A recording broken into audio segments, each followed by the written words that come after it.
Donc il y a définitivement plusieurs axes qui pourraient être développés.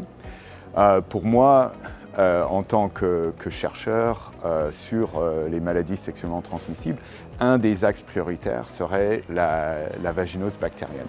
La vaginose bactérienne, c'est une condition qui est liée au microbiote urogénital, donc c'est une dysbiose du microbiote urogénital.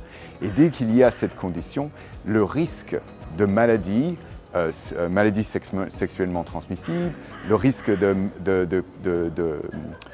problèmes pendant la grossesse, tous ces risques-là sont augmentés. Donc, pouvoir guérir cette condition est primordial pour pouvoir en fait avoir un impact sur plein d'autres conditions qui affectent la santé de la femme. Et donc, avoir une solution pour la vaginose bactérienne est très important.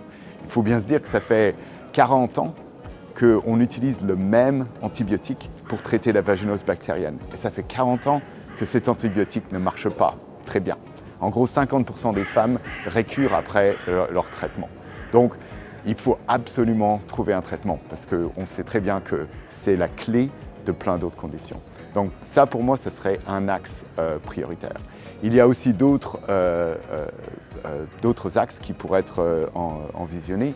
Par exemple, la fertilité. On sait très bien qu'il y a un rôle entre le microbiote urogénital et la fertilité, ou l'infertilité si vous voulez. Et on ne le comprend pas très bien mécanistiquement, mais on sait qu'il y a une relation. La fertilité, c'est un problème qui touche énormément de femmes ou de couples. Et donc, il faut pouvoir apporter une solution. On arrive plein de fois à leur dire « Ah, vous êtes infertile », mais la plupart du temps, on ne sait pas quoi faire. Ça coûte très cher. Et il y a potentiellement des solutions qui coûteraient énormément moins cher, qui seraient basées sur une restauration du microbiote urogénital. Et donc, ça pourrait être une première étape qui peut en fait améliorer la fertilité des couples. Donc pour moi, ça c'est un autre axe qui devrait être aussi prioritaire.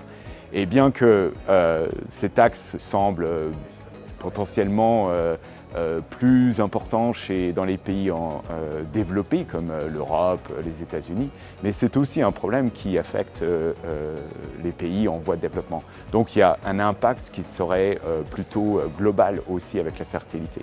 Et avec la vaginose bactérienne encore plus, cet impact serait vraiment au niveau du monde.